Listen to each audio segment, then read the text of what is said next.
Bien, saludos a todos y bienvenidos al taller sobre cómo elaborar un proyecto de investigación organizado desde la Asociación de Investigadores Sociales Universitarios de la Facultad de Universidad Complutense de Madrid. Yo soy Costán Sequeiros y a lo largo de la próxima hora, más o menos, vamos a ir viendo todas las distintas fases de cómo se elabora un proyecto de investigación, desde las más básicas a las más complicadas. Pero antes de empezar por eso, vamos a empezar por las preguntas más importantes. ¿Qué es un proyecto de investigación? Un proyecto de investigación es una propuesta que hacemos y queremos elevar a un departamento, a un profesor, a un jefe o cualquier cosa de una investigación que queremos llevar a cabo en el futuro. Lo cual es muy importante porque no es una investigación que esté completa ni que esté terminada, es una cosa que queremos hacer. Y el proyecto de investigación lo hacemos antes para convencer a esa institución o grupo de que les interesa el proyecto que tenemos en mano. Por tanto, ¿para qué sirve? Aunque suene muy mal, un proyecto de investigación sirve para vender una idea. Tenemos una idea de que algo es interesante, que queremos investigarlo, y lo que vamos a hacer es convencer a la persona que va a leer el proyecto de investigación de que en efecto eso es tan interesante como nos parece a nosotros, y nos tiene que conceder pues, el permiso, la financiación, los recursos o cualquier otra cosa que estemos solicitando a lo largo del proyecto. Además, una vez que el proyecto esté aprobado y empecemos la investigación, el proyecto nos sirve como guía.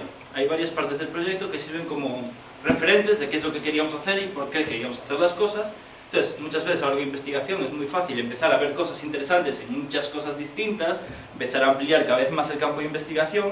Entonces, el proyecto nos permite regresar al punto de partida original y decir, espera, no, mira, corta, esto nos ha ido de mano, volvemos al principio que era esto que estamos investigando. Eso ya lo dejamos para la investigación posterior.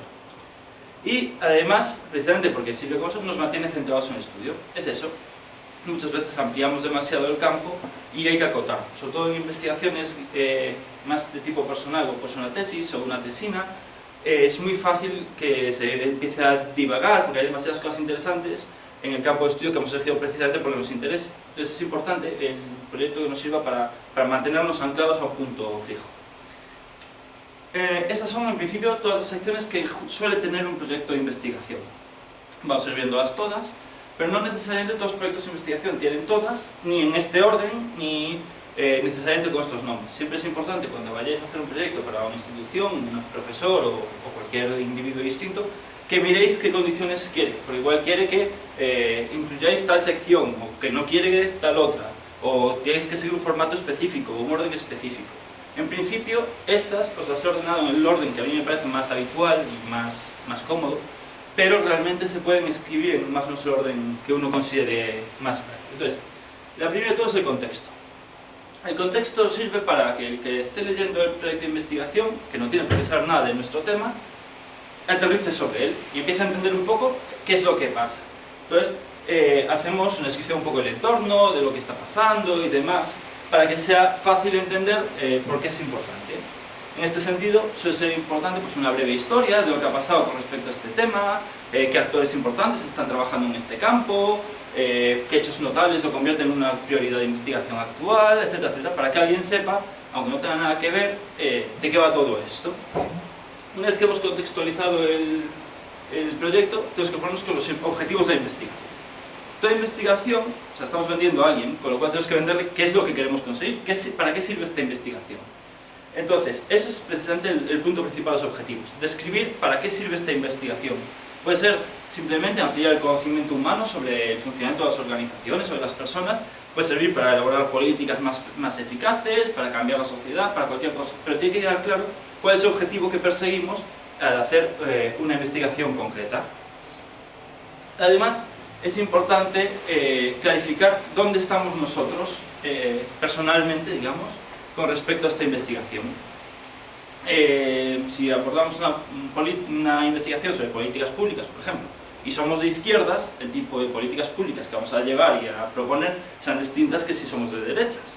Entonces es importante que el que esté leyendo la propuesta de investigación sepa dónde se sitúa el autor para saber interpretar todos los sesgos y derivaciones subjetivas que inevitablemente toda investigación va a tener después. Con eso pasamos a los casos de estudio. Los casos de estudio es básicamente qué es lo que queremos estudiar, o sea, cuál es el objeto.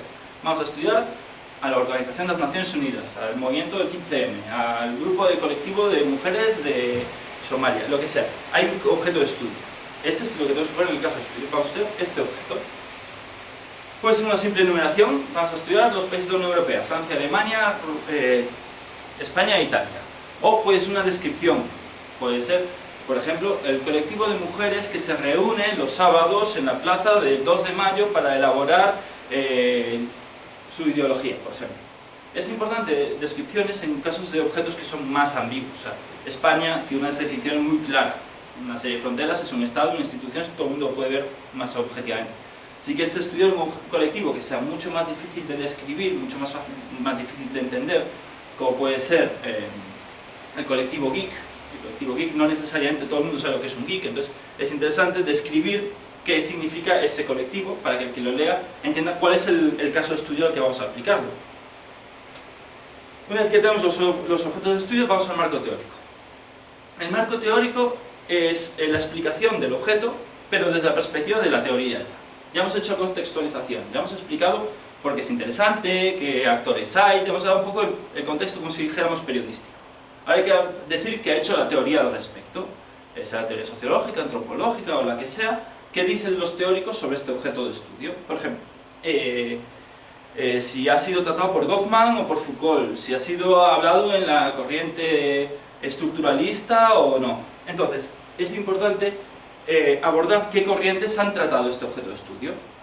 Si vamos a hacer un trabajo sobre el funcionamiento de la ONU, por ejemplo, tenemos que decir que las relaciones internacionales se abordan desde la perspectiva realista, liberal institucionalista y constructivista, porque son las tres, y tenemos que dar una breve explicación de, pues mira, esta es la realista, esta es la constructivista y tal, para que la gente entienda que sabemos de lo que estamos hablando, al menos tenemos una cierta idea que nos permita movernos con comodidad en el campo que vamos a investigar. Además, a medida que vas avanzando en un marco de estudio más elaborado, podemos incluso ir a enumerar directamente los autores concretos. O sea, si vamos a usar la perspectiva de Nye, o vamos a usar la perspectiva de Goffman, o la perspectiva de Foucault, sobre distintas cuestiones. O incluso en qué partes. Podemos querer, para la introducción, sobre una introducción del poder, hablar de Foucault, pero luego en las versiones modernas del poder, del capítulo 2, ya movernos al poder inteligente de Nye, cosas así. Entonces, el marco teórico se construye usando distintas teorías. Entonces, no necesariamente tenemos que usar la teoría como un bloque, que vamos a usar toda esta teoría y ya está. Podemos usar el trozo este que me interesa de este autor, juntado con el trozo este que los vamos a ensamblar así, cogiendo el trozo de otro autor y también rechazando otras teorías. Si coges, por ejemplo, una perspectiva de la Escuela de Chicago sobre las relaciones sociales de abajo a arriba que emergen entre las relaciones de las personas, es probable que quieras rechazar en tu enfoque el estructuralismo de Parsons que mira de arriba a abajo. Entonces puedes explícitamente en tu marco teórico decir, vamos a atacar las nociones estructuralistas que dicen que la actividad del ser humano está regida por estructuras ajenas al ser humano. Porque es un objetivo muy válido, teóricamente, demostrar que una teoría es errónea. La ciencia avanza muchas veces demostrando que hay cosas que son falsas. Mucho más fácil demostrar que hay cosas que son verdaderas. Entonces, una vez que tenemos un marco teórico construido, ya tenemos una explicación teórica, debemos incluir muchas veces un glosario, porque hay términos como género, como poder, que tienen muchas interpretaciones distintas según distintos autores. Entonces, es importante clarificar si vamos a hacer una lectura del poder, de biopoder de Foucault, o vamos a coger una teoría del poder más clásica, maquiavélica, o una teoría del poder entendido desde la perspectiva de Nye, por ejemplo, que fue mencionada. O si vamos a usar tal o cual autor para definir lo que entendemos como género, transgénero, etcétera, etcétera. Entonces, si hay términos ambiguos, es importante clarificar nuestro marco teórico a la hora de entender esos objetos ambiguos, para decir cuáles de las muchas interpretaciones posibles para ese término vamos a coger. ¿Y el glosario entonces lo metemos dentro del marco teórico o sería como un apartado o subapartado aparte? Lo más óptimo es, el glosario saldrá en varias ocasiones, lo más óptimo es que entre como parte de un subapartado al margen, digamos, dentro del marco teórico. Por ejemplo, un recuadro o alguna cosa así, que se note que es como una selección aparte, pero que esté dentro del marco teórico con el que se está relacionando directamente. Pero bueno, cualquier forma que te sea más o menos visiblemente clara y poco confusa de lo que estás haciendo está bien. Si es meterlo como una sección entera después del marco teórico, cualquier cosa que sea clara. Lo importante es que sea claro lo que estás haciendo en ese momento. Ahora, tenemos que decidir qué estrategias vamos a emplear. La investigación tiene dos ejes distintos, ¿vale? Que vamos a hacer interseccionar. Nunca vamos, aunque en la descripción son modelos puros de blanco o negro, en realidad la realidad es siempre gris. Nunca vamos a coger uno entero, nunca vamos a coger el otro entero, se va a estar un punto intermedio. Pero hay que tener en cuenta el foco principal de donde queremos poner el ojo. Entonces, la primera cuestión de la estrategia es la temporalidad. Una temporalidad es muy importante para definir mucho el objeto. Por ejemplo, queremos estudiar las relaciones internacionales dentro del Consejo de la ONU, ¿vale? Como investigación. Si hacemos una investigación sincrónica, es que vamos a coger un momento concreto. Vamos a ver el funcionamiento de la ONU durante la crisis de Libia y cómo las decisiones de los países intervinieron para conseguir que Rusia no la vetara, como luego vetó a Siria, y cómo se estructuró en ese momento concreto. No nos importa nada, 11S, no nos importa nada de los problemas de Crimea, nada. Nos importa solo la crisis de Libia. Es una versión sincrónica, un momento concreto, es una foto, placa. En cambio, podemos tomar la visión opuesta, que es la diacrónica, que es una visión en el espacio-tiempo. Queremos ver cómo han evolucionado las relaciones en el Consejo de Seguridad de la ONU desde que se estableció en 1945 hasta la actualidad, cómo ha cambiado desde la época de la Guerra Fría, con Rusia y Estados Unidos oponiéndose, el final de la Guerra Fría, surgiendo los nuevos modelos de seguridad posteriores al 11S, etc. Es una visión en el tiempo. Estamos grabando un vídeo, es una historia. Esto ha evolucionado así. Entonces, las dos visiones son opuestas. Puedes coger un momento, puedes coger todo el periodo de tiempo. Y la intersección, por el otro lado, es la profundidad.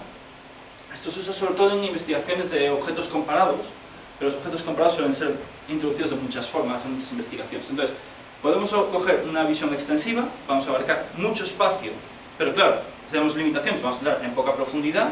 Por ejemplo, tenemos que comparar todos los países del Parlamento Europeo, los 27, en sus relaciones unos con otros para el marco de cómo se generan las políticas económicas.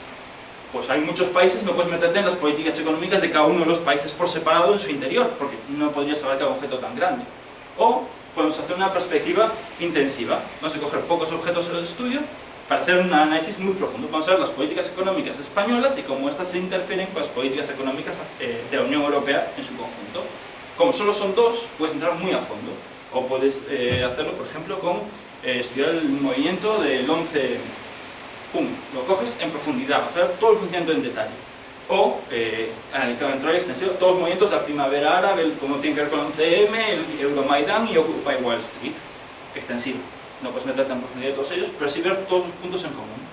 En general, una visión extensiva lo que busca es ver las cosas en común o las cosas que no son en común entre los distintos objetos que comparas. Así verás todas las cosas que tienen en común todos los nuevos movimientos sociales para entender qué es un nuevo movimiento social, o al contrario, todas las diferencias que hacen que cada uno de esos nuevos movimientos sociales sean diferentes.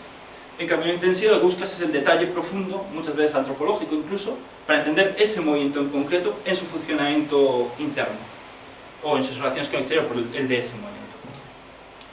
Entonces, vamos a empezar con la parte que es la única probablemente que sea difícil y que da muchos debates y discusiones. Es el árbol entero de lo que va a ser el centro del meollo de un proyecto de investigación, que empieza con la tesis. Una tesis es una afirmación que queremos investigar o una pregunta que queremos solucionar. Por ejemplo, ¿cómo funciona el Consejo de Seguridad de la ONU? Una pregunta, queremos investigar esto. O el Consejo de Seguridad de la ONU funciona mal precisamente porque existen juegos de poder, equilibrios de vetos y demás construidos desde tiempos de la Guerra Fría. Otra afirmación, es un tema de investigación, es una tesis, vamos a investigar todo eso. La tesis puede ir, como puse los dos ejemplos antes, o argumentada o simplemente expuesta. Puede ser una línea o puede ser un argumento entero de lo que vamos a investigar, tan largo como creáis que es necesario, para dejar claro cuál es el objeto de estudio, no para mostrar un argumento profundo, sino para que quede claro cuál es la cosa que queréis investigar. Además, una parte muy importante de la tesis y todas las secciones que van a seguir ahora es que debe ser muy clara. Una tesis siempre es un objeto muy grande, entonces suele siempre llevar intrínseco cierto grado de ambigüedad, cierto grado de esto está cubierto o no está cubierto, esto está dentro o esto está fuera. A más claros seamos, más fácil luego nos va a servir para saber cuando estemos investigando si algo nos interesa o se nos ha ido del objeto de estudio, y más claro le será al que esté leyendo el proyecto de investigación para saber si esto es una cosa o es otra, para saber los límites. La tesis siempre va a tener muchas áreas grises, muchas zonas de ambigüedad, pero cuantas menos sean esas zonas, mejor. Y en una investigación normalmente solo se investiga una tesis. es así. Si no, si empezamos a añadir más tesis, se quedarían bichos inmensos que serían completamente inabarcables. Es mejor hacer una tesis, investigar una pregunta en concreto, terminarla, hacer otra investigación con otra tesis distinta. Pero en principio una tesis por investigación suele ser lo más práctico y lo más eficaz. Cada tesis está dividida a su vez en varias preguntas de investigación. Una tesis general aquí grande, que vamos a partir y trocear en distintas preguntas de investigación, que son cómo vamos a hacer que esa tesis o tema de investigación se concrete en preguntas concretas que podamos más o menos empezar a manejar. ¿Queremos ver el funcionamiento de la ONU? Pues queremos ver el funcionamiento del Consejo de Seguridad, queremos ver la diferencia entre los países con derecho a veto y los países sin derecho a veto, queremos ver el funcionamiento de adhesión para entrar o no en la ONU, el proceso de rotación de los países, etcétera, etcétera. Esas son preguntas más concretas dentro del marco de investigación, que es la tesis en general. Entonces, las preguntas de investigación, además de servirnos para ir concretando el tema de estudio, también sirven para marcar las líneas principales de investigación dentro de la tesis. La tesis va a investigar en esta dirección, va a investigar en esta dirección, va a investigar en esta dirección. ¿Va a haber cosas que se queden fuera? Sí. Pero en principio estos son los focos donde vamos a poner la atención. Entonces, lo que tendremos es un número variable de preguntas de investigación. Puedes hacer una tesis con una única pregunta de investigación. Puedes hacer una tesis con 100 preguntas de investigación. El límite es cuántas áreas quieras investigar y cuántas preguntas concretas hacen falta para dividir el bloque grande, que es la tesis, en trozos más o menos manejables, que tú puedes decir, pues, cada uno, por ejemplo, un capítulo. Vamos a dedicar un capítulo a ver cada una de estas relaciones. Sin embargo, hacer tantas preguntas como quisiera hace que sea cada vez más difícil de abarcar, hay más temas que investigar, entonces hay que mantener una relación entre el número de preguntas de investigación que vamos a llevar adelante y el número de personas que tenemos, el tiempo que tenemos para investigar, etcétera, etcétera. Porque si hacemos una tesis grande y la dividimos en muchas preguntas de investigación y tenemos que entregarlo para 10 días después, nos va a salir un churro.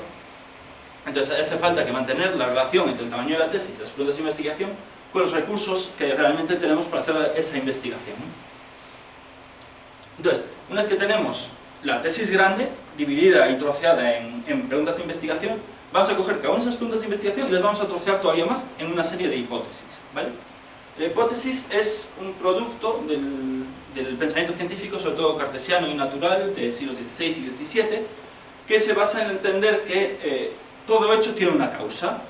Entonces, cuando golpeas una pelota de billar y esta golpea otra, puedes decir que la pelota segunda se mueve porque la primera se movió y la impactó, y la primera se mueve porque tú la golpeaste con el bastón. Hay una causalidad. A hizo que pasara B, entonces pasó C. Entonces, la hipótesis como tal se basa en intentar investigar la causalidad de las cosas. Llueve porque las nubes suben, se enfrían, el agua se condensa y se precipita. Causas. Entonces, las hipótesis sirven para convertir las preguntas de investigación más o menos concretas de las direcciones en relaciones causales que nos permitan investigar concretamente. Vamos a investigar en el Consejo de Seguridad de la ONU, el proceso de adhesión de los países, exactamente, pues, qué instituciones lo manejan, qué barreras ponen y demás, pero aparte de forma causal, precisamente porque existen este tipo de barreras, implica que no entran cierto tipo de países. Por ejemplo, Palestina no puede adherirse al Consejo de Seguridad de la OTAN porque no ha sido reconocida como Estado. Eso implica una estructura de reglamentos en torno a por qué puede adherirse un país o no, e incluso sobre qué define un país. Son preguntas causales. Entonces, como son causales, siempre siguen una estructura más o menos que se puede reducir a la premisa A porque B o A entonces B. La bola A se mueve porque la bola B la golpeó. Palestina no puede introducirse en el Consejo de Seguridad de la ONU porque hay barreras que dicen que no tiene los permisos para hacerlo, o la definición de Estado, o reconocimiento internacional, o lo que corresponda. Entonces, es importante porque metodológicamente, en muchas de las técnicas cuantitativas, veremos que estas son precisamente lo que se llaman variables dependientes y la variable independiente.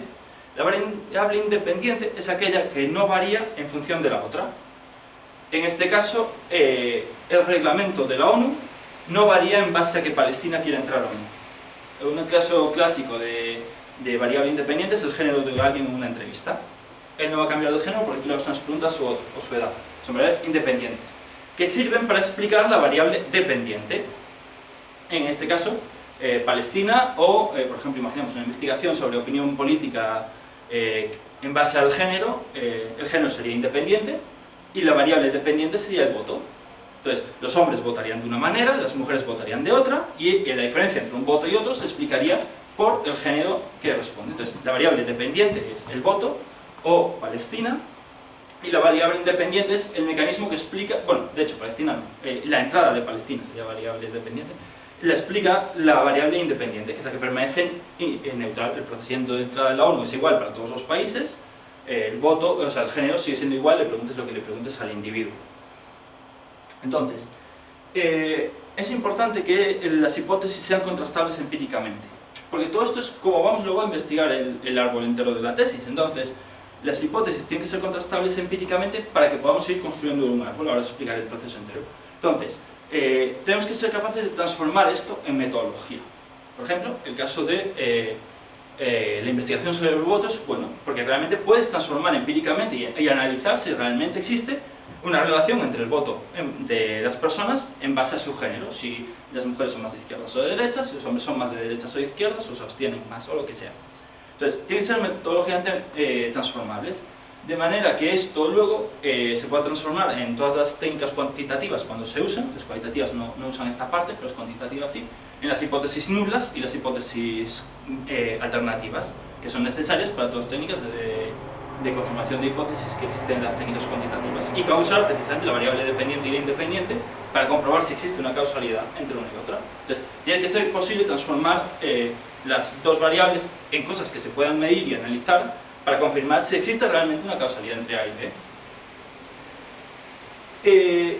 Las hipótesis tienen que ser muy claras y muy inequívocas. Ya dije que hay cierto margen de área gris en todas las tesis, siempre hay cosas que no se saben muy bien si entran o no, términos que clarificar, etc. Cuando llegamos a la parte pequeñita de las hipótesis, tienen que ser lo más claras posibles, para que realmente no haya ambigüedad a la hora de interpretar los datos, si te están diciendo una cosa o te están diciendo lo otro.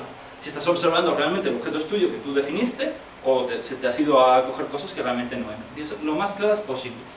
Entonces, lo que tenemos en todo el marco de construcción de una tesis es un árbol muy tal que así.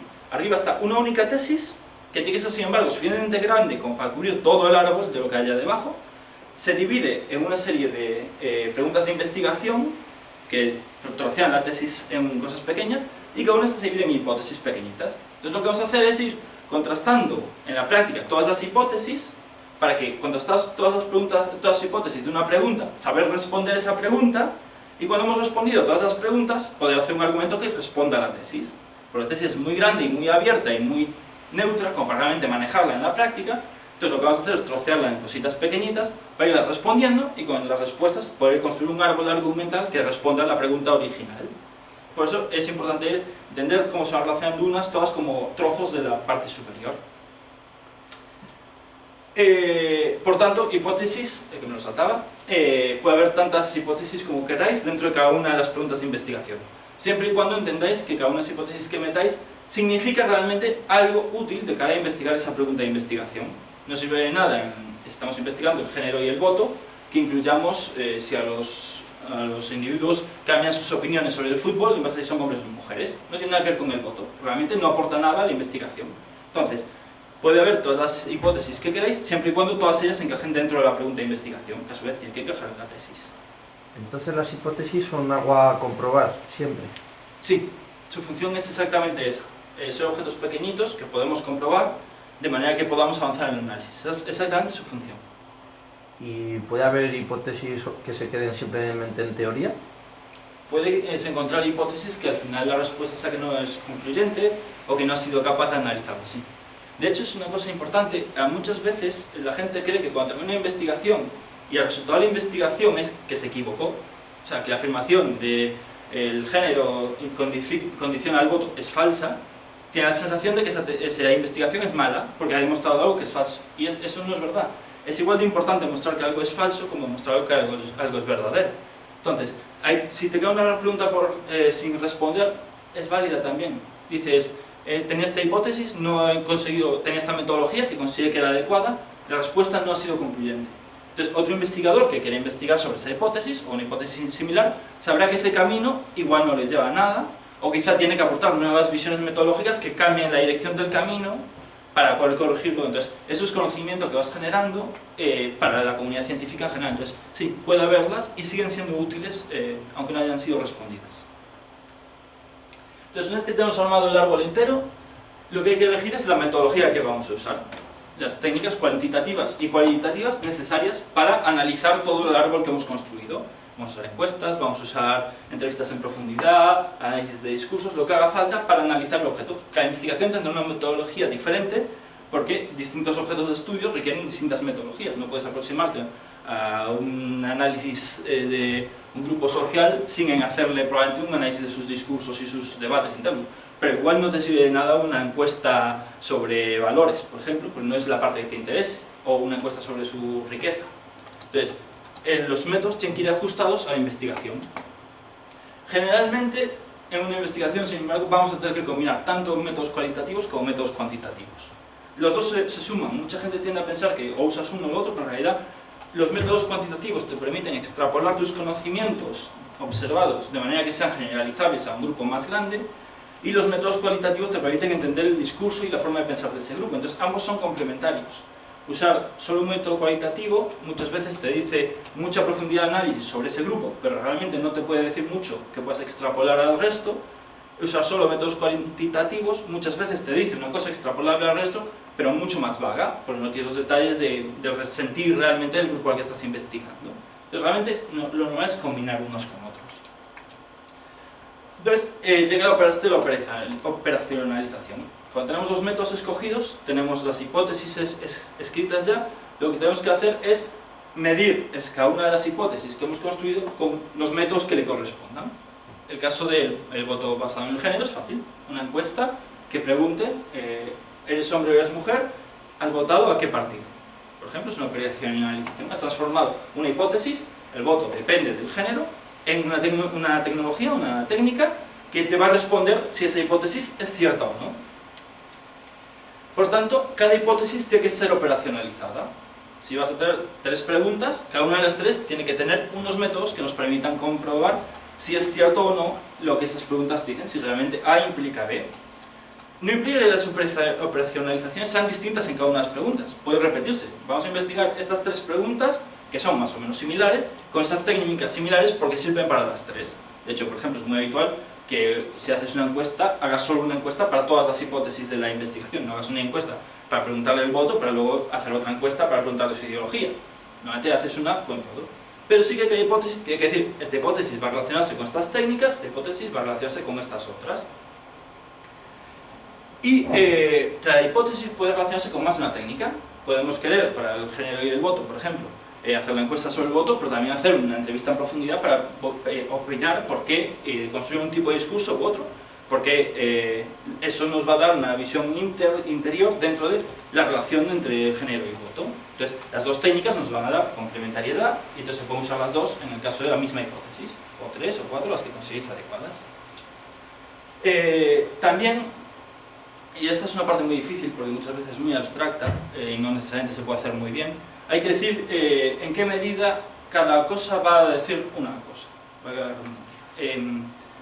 Si por ejemplo estamos haciendo una encuesta y encontramos que hay una varianza del X% entre el voto del hombre y el voto de la mujer en base a su género, ¿qué significa eso? ¿Realmente esa varianza es suficiente como para decir que hay una diferencia de género? ¿Realmente o no? Si la hemos encontrado, ¿se refiere a el género o tiene que ver con otras variables que vas a necesitar relacionar pues, probablemente con otras hipótesis, etc. Tienes que decir los resultados posibles, en cierta medida, que van a decirte sobre cada una de las cosas que estás hipotetizando. Entonces, voy a buscar esta relación causal entre A y B con estas técnicas. Si me da este resultado, pues implicará A. Si me da este otro resultado, implicará B, etcétera, etcétera. Cómo se reconstruyen las posibles respuestas. Obviamente las respuestas siempre son mucho más amplias y mucho más inesperadas de lo que uno plantea al principio, y por eso es la parte más difícil de operacionalización, porque realmente muchas veces no sabemos qué respuestas pueden ser antes de tiempo o nos pueden sorprender. Entonces hay que dar pues, las máximas pinceladas en ese sentido posible, pero muchas veces es una parte relativamente inabarcable. Con la operacionalización llegamos a la última de las secciones básicas, que es la bibliografía. Ya hemos hecho toda la parte difícil, que es la construcción de la tesis a la operacionalización de esa tesis. Pero esas partes básicas, la bibliografía es referencia a los libros que hemos usado en una investigación. En este caso estamos haciendo todavía el proyecto, no estamos haciendo la investigación, estamos sentados en casa escribiendo qué queremos hacer después. Entonces la bibliografía no tiene que incluir todos los libros que nos vamos a leer durante ese proyecto. tiene que incluir durante esa investigación, tiene que incluir los libros que hemos leído para ese proyecto. Porque obviamente después, una fase muy típica de investigación es lectura bibliográfica. Obviamente no puedes haberla hecho antes, todavía no tienes los medios necesarios. Entonces, la bibliografía básica son los libros que hemos usado hasta ahora. Es útil usar el mismo formato de citas que vamos a usar a lo largo de la tesis. No es una cuestión súper importante, de la investigación, no es una cuestión súper importante, pero sí que es útil en la medida que el que lea el proyecto